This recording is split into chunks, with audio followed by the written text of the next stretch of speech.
슬퍼하는 자는 복이 있나. 그걸 깨달은 거예요. 영원히 슬플 것이다. 그게 기독교적 복이에요. 즐거운 거예요. 예수님의 복음은 우리가 슬픔과 같이 하는 것들이 오히려 복이 되는 거죠. 우리가 행복하자, 복받자 이런 얘기를 해요. 그죠? 그런 얘기를 하는데 우리 이제 오늘 복에 대해서 한번 얘기를 좀 해보려고 합니다. 복이라는 단어를 제일 먼저 쓴 사람이 누굴까? 여러 사람이 썼겠죠. 그죠? 네, 뭐 우리 그 돼지 저금통 복자 써가지고 주기도 하고 그렇죠?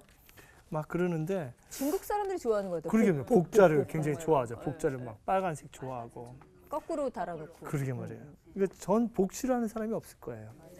복 싫어하는 사람이 없을 텐데 그 아리스토텔레스라는 사람이 있었어요. 2300년 전에. 근데 그 사람이 이제 복이 뭐냐는 것을 니코마코스 율리학이라는 책에서 썼어요. 쭉 나와요. 복이라는 게 뭔지. 그래서 그게 이제 옛날 책인데 그 예수님 오기 전에 한 300~400년 전에 그때 뭐 공자, 맹자, 뭐 장자, 뭐 소포클레스, 아리스토텔레스 다 비슷해요. 다니엘이 그때고. 그러니까 2500년 전에 거의 세상에 많은 지혜가 다 나왔어요.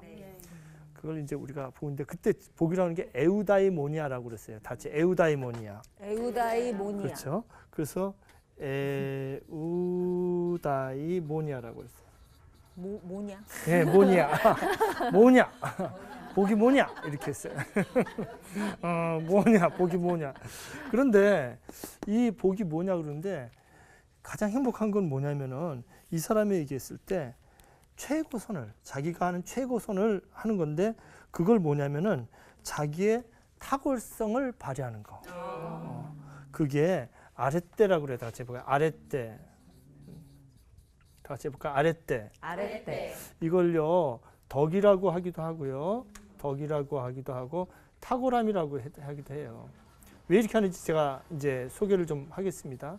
하여튼 뭐 덕스럽고 탁월하고 자기가 꼭 탁월한 걸 하는 거예요.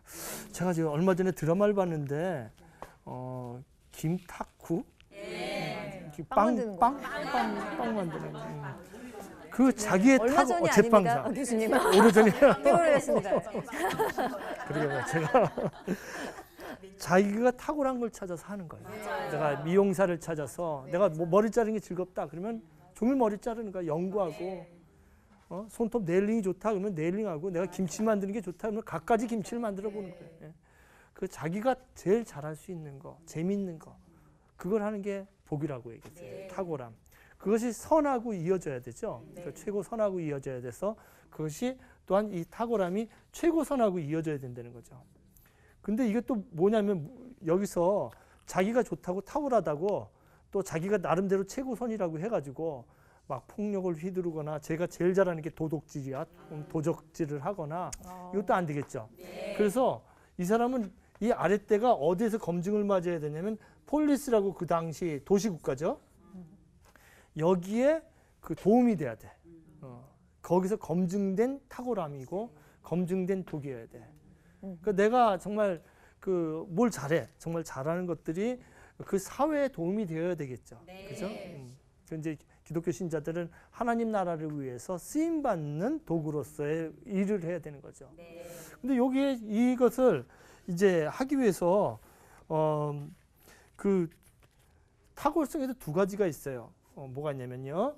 다 같이 볼까요? 지적 탁월성. 지적 탁월성. 그 다음에 또 하나는 성격적 탁월성. 성격적 탁월성. 성격적으로 탁월한 사람이 있어요. 그죠? 탁월하고 정말 태어났을 때부터 엄마 뱃속에서 나오자마자 나는 지도자요. 뭐 내가 한번 잘해보겠습니다. 뭐 이런 사람도 있을지 모르겠지만 이런 태생적인 성격적으로 굉장히 그 품성이 좋고 모든 사람들이 귀를 기울이고 이런 사람도 있지만 지적 탁월성 자체, 지적 탁월성. 지적 탁월성. 끊임없이 공부를 해야 되는 거예요. 끊임없이 그 분야에 대해서 끊임없이 갈고 닦고 10년, 20년 그 분야에서 반복되는 습관이 굉장히 중요한 거죠. 그 다음에 지적 탁월성 공부도 중요하지만 여러분 이 공부만 했다고 요것만 하면 문제죠. 칸막이에 갇혀가지고 공부만 하고 이웃을 몰라. 우리나라 지금 판검사들이 좀 욕을 먹는 것들이 그런 게 있는지도 모르겠어. 그냥 자기만 공부하니까 다른 세계를 몰라. 그거만 외울 줄 알고. 지적 탁월성 가지고 그것이 전부가 아니라는 거죠.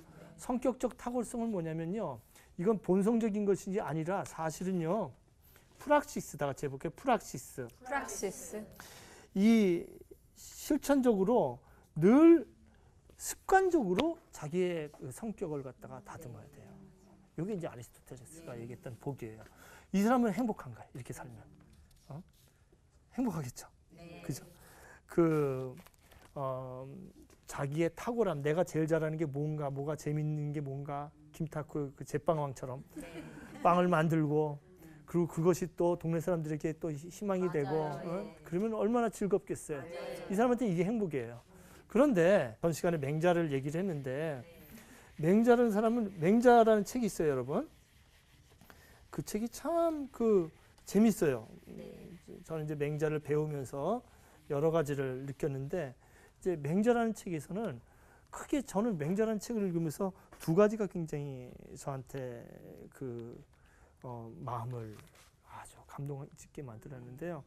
저는 이제 맹자에서 두 가지 중요한 사상은 뭐냐면 여민동락하고 호연직이라는 사상이 있어요. 근데 오늘은 여민동락에 대해서만 얘기를 하겠습니다. 맹자 오면요, 이게 뭐냐면요, 손이에요, 손. 손을 이렇게 잡고, 이렇게 무슨 컵이 있어, 먹는 컵이 있고, 이거 탁자 위에서 이렇게 해가지고 마시는 거예요. 이렇게 우리가 이렇게 탁자를 잡고 이렇게 한번 잡아보세요. 요걸 탁자에 두고 이렇게 같이 이제 뭔가 이렇게 마시고, 여민 이렇게 여민. 근데 요걸 갖다가 이렇게 두고 함께. 락은 또 재밌어요. 요게 실이야, 실인데요. 이게 장구예요. 북이 있어요. 북에 이렇게 실이 묶였죠. 그걸 나무에다 올려놓고 덩덩덩덩 치는 거예요. 참 좋죠. 이게 여민동락. 그래서 제가 CEO 강연 가면은 그런 얘기를 해요. 여민동락 하십니까? 그러면 우리 회사원들하고 뭐 맥주집에 가고 뭐 어디 그게 여민동락이 아니에요. 공자는 군자라고 했던 게 귀족 학교예요, 사실은요. 군자라고 하는 것이, 군이 지금으로 말하면 그 조그만 나라들의 군주 임금들이죠. 그 아들들을 위한 책이에요. 군자가 돼야 된다, 그것이. 귀족 얘기예요. 귀족들 이야기. 부잣집 아이들 어떻게. 그 논어라는 책은 사실은 그래요. 엘리트 교육 책이에요. 그런데 맹자라는 책은 그거보다 좀 낮아요. 그거보다 더 낮은 책은 뭐냐면 묵자라고 있어요. 다 같이 묵자라는 책은요, 노동자의 책이에요. 그야말로 그래서 지금 잘하셨어요. 아니 맞았어요. 정확히 맞았어요. 묵자라는 책은 뭐냐면, 같이 해볼까? 같이 밥 묵자. 묵자 사상은 그거예요. 기본 생활금을 다 올려야 되는 거예요. 그런 세상입니다. 그래서 논어가 어떤 상층 계급의 교과서라면 맹자는 그것을 아우르는 민초들까지도, 그리고 묵자는 그거보다 더 아래. 그래서 묵자는 그런 얘기를 했죠. 맹자하고 묵자하고 막 다툼이 있었거든요. 막 논어에서 보면 어머니가 돌아가시면 3년상. 아니 그건 민초들이 어떻게 버티냐, 먹고 살지도 못하지. 3개월 해야 된다. 지금은 며칠로 줄었죠? 3일 해요. 근데 지금은 돈 없는 분들은 그것도 아니고 하루 만에 하시는 분들도 많아요. 장례식 비용이 50만 원 이래가지고 또 돈이 없어져가지고 하루 만에 그냥 하시는 분도 많답니다. 근데 이제 묵자가 봤을 때는 사치한 거예요. 그래서 그거는 이제 사치다, 그렇게 얘기를 했죠. 그렇게 보시면 되는데, 맹자에게서 즐거움, 이 복이라는 거 있잖아요. 복이라는 것은 이 사람에게 있어서 복은 이렇게 같이 낮은 사람들과 계층 없이 어울려서 사는 게, 계층 없이. 임금이 질문해요. 내가 여자를 참 좋아하는데, 맹자는 카운셀러예요. 이렇게 마을마다 돌아다니면서. 내가 여자를 좋아하는데 마누라가 없으면 안 되겠습니다. 어디 갈 때마다 마누라를 데리고 다녀야 되는데 맹자 선생님 어떻게 할까요? 그러니까 그 여자를 좋아하니까 참 좋네요. 맹자 선생님, 할아버지, 국민들도 남자들이 얼마나 여자를 좋아할까요? 여자들은 또 얼마나 남자를 좋아할까요? 온 국민 중에 짝이 없는 사람들이 결혼할 수 있도록 다 베풀어 주세요. 지금도 그렇죠? 네. 결혼을 못 해요. 그 아기 낳을 자신이 없대요. 경제가 어려워서. 그게 맹자 정신이에요. 그걸 다 이렇게 다 결혼하고 살 수 있게 해주십시오. 맹자 책에 나오는 얘기입니다. 그게 여민동락이에요. CEO들이 끌어들여가지고 뭐 돈, 맥주 좀 마셔라 이게 아니라 그분들 집에 한입 가보고 토요일 날에는 전 직원들과 뭐 저 노원구에 가서 백사마을 가서 연탄도 나르고 그런 분들 꽤 계세요. 페이스북에 우리 전 아무개 대표님들을 그 아주 회사 사장이심인데 그 페이스북에 사람들 모아가지고 연탄 나르고 백사마을 할아버지들 위해서 그게 여민농락이에요. 거기에 기쁨 있고 행복 있다는 거예요. 노노랑 좀 틀리죠. 노는 뭐 책 읽는 즐거움 이런 걸 얘기해요. 그 수준이에요. 책을 읽으니까 얼마나 즐거우냐. 그게 뭐 노는 일정 아닙니까? 그런데 이제 윤동주는 어떤 복을 얘기했나 얘기할 겁니다. 윤동주의 시 중에서 복을 얘기한 시가 있어요. 복을 지겹게 얘기한 시가 뭐냐면 1940년 12월에 쓴 시가 있습니다. 팔복이라는 시예요. 한번 읽어볼까요? 교대교대로 읽고 마지막 행은 같이 읽겠습니다. 슬퍼하는 자는 복이 있나니로 나오는 구절입니다. 8번 슬퍼하는 자가 나온 다음에 복이 있나니는 같이 읽는 겁니다. 시작. 슬퍼하는 자는 복이 있나니. 그 다음 여기 슬퍼하는 자는 복이 있나니. 슬퍼하는 자는 복이 있나니. 슬퍼하는 자는 복이 있나니. 슬퍼하는 자는 복이 있나니. 슬퍼하는 자는 복이 있나니. 슬퍼하는 자는 복이 있나니. 슬퍼하는 자는 복이 있나니. 다 같이 시작. 저희가 영원히 슬플 것이요. 네, 이 팔복이라는 시는 여러분들 보시면 아시겠지만 산상수훈 가지고 한 얘기예요. 마태복음 5장 3절로부터 10절까지 나오는 산상수훈을 패러디한 건데요. 근데 이 당시에 윤동주는 너무너무 절망을 해가지고 1년 3개월 동안 절필을 했던 시기였어요. 기도하라고 그래도 억지로 기도하고 큰아들인데도 기도해라 그러면 동생들 3분의 나와요. 형이 억지로 기도했다. 너무너무 그 시대를 참을 수가 없어요. 창시계명을 하고 아침마다 공중을 향해서 기도를 하고 하나님이 없는 것 같아요. 그래서 이 시를 어떻게 생각하냐면 기독교를 풍자하고 하나님을 저주하는 시다 이렇게 얘기했어요. 제가 보니까요 그게 아니라요 완전히 깨달은 시예요. 기독교에서 말하는 복이 무엇인지 완전히 깨달은 시예요. 응? 잘 이해가 안 되세요? 예수께서 그렇게 얘기하셨잖아요. 거기 우리 바로 얘기했던 것처럼 슬퍼하는 자는 복이 있나니. 그죠? 네. 의에 굶주린 자는 복이 있나니. 여러분 구약부터 한번 쭉 성경을 한번 복잡 골라보신 적 있으세요? 저는 있어요. 81년에 제가 대학을 들어갔는데 어느 교회, 가장 한국에서 제일 크다는 교회에 뭐라고 써있냐면 뭐 능치 못함이 없으리로다 막. 저는 막 기도만 했어요. 지하철에서 막 예수천당 그것도 했어요, 제가. 그때 배낭에 들고 다니면서 막 시골에서 막 애들 4-5명 놓고 200명 놓듯이 막 설교를 하고 막 침대에다 베개 놓고 막 설교를 하다 베개가 쓰러지면 은혜 받으셨군요. 그래서 베개도 세우고 완전히 그랬는데 제가 그랬어요. 그 정말 능치 못함이 없을 줄 알았어요. 근데 그게 아니더라고. 그 앞에 조건절이 있어요. 풍부에 처할 줄 알고 빈에 처할 줄 알고. 풍부하면 나눠야지 가능하다는 얘기예요. 욕심장이 같이 해가지고는 절대로 능치 못함이 없어요. 빈해가지고 울고 그러면 안 된다는 거예요. 바울처럼 아무것도 염려하지 말고 감사할 때 능치 못함이 있다. 조건절이 있어요. if가. 그거 안 하고 무조건 능치 못함이 없다. 기도만 하면 사기입니다. 사기예요. 그 앞구절을 읽어야 돼요. 그런데 복을 막 그렇게 남발을 해요. 헌금 많이 내면 복 있다. 그런가요? 창세기부터 보면요. 복이라는 단어가 처음 나온 건 창세기 12장 3절입니다. 아브라함에게 하나님께서 너는 복의 근원이 되리라. 하늘의 별처럼 땅의 모래처럼 이렇게 나옵니다. 그 다음에 또 에녹한테 하나님과 동행하셨더니 그런 특별한 복이 나와요. 그 다음에 시편에 복이 많이 나와요.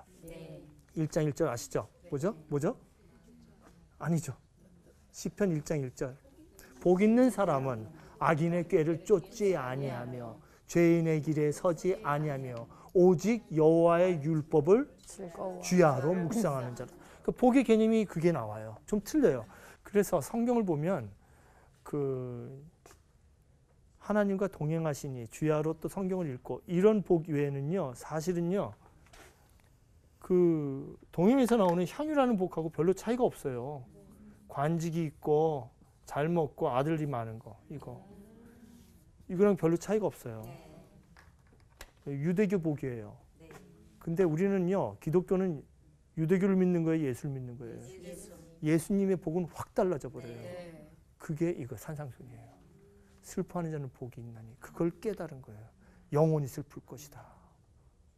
그게 기독교적 복이에요. 근데 그 복은요, 우리가 오리지널 신이라고 하죠. 원죄. 원죄라는 건요, 우리가 갇혀 있습니다. 전 원죄에 갇혀가지고요, 운슐트라고 하는데, 죄에서 벗어나는 거. 니체가 원죄의식 가지고 굉장히 싫어했었죠, 니체가. 저도 원죄의식 속에서 자랐어요. 대학교 때까지 우리 김 선생님처럼 아름다운 여자 앞에 가면 죄질까봐 그냥 말하기 전에 떨려 막. 가까이 가면 안 돼. 그냥 포도주도 못 먹고요. 건포도도 술인 줄 알고 못 먹고. 그렇게 우리가 죄의식에 시달릴 때가 많은데, 그래서 교회에서 원죄만 얘기하면 안 돼요. 사실은요, 원죄도 있지만 더 큰 거는 뭐냐면, 여러분 해볼까요? 오리지널 블레싱이 있어요. 오리지널 씬, 다 같이 오리지널 씬. 오리지널 씬. 근데 그보다 더 긴 건 오리지널 블레싱, 다 같이 오리지널 블레싱. 오리지널 블레싱. 원복이에요. 원래 있는 복. 그 원죄 면죄부라는 거 아시죠? 네. 헌금을 내고 건물을 사면은 죄를, 그래서 마르틴 루터가 얘기했잖아요. 근데요, 즐거운 거예요. 예수님의 복음은. 내려오셔서 첫 번째 아이였을 때 어떤 얘기를 합니까? 하늘에는 영광, 땅에는 평화. 그리고 끝나고 나서도 내가 다 이루었다. 그래서 원죄의식도 있지만 거기에 잡혀 있으면 안 되고, 크게 이렇게 우리가 또 즐거움 속에서 살아야 돼요. 근데 예수님께서 얘기했던 이 복, 이런 것이 우리가 아무것도 아닌 것 같지만, 그 슬픔과 같이 하면 복을 받는다는 구조예요. 그래서 제가 그 그림을 넣었는데, 도스토옙스키와 톨스토이 이렇게 얘기했죠. 그 소설도 보면 그런 이야기예요. 죄와벌에 보면 라스콜리니코프가 할머니를 갖다 도끼로 찍어서 죽였어요. 전당포 할머니를. 그래서 그렇게 죄의식을 6장까지 너무너무 시달리는 게 1장부터 6장까지 이야기예요.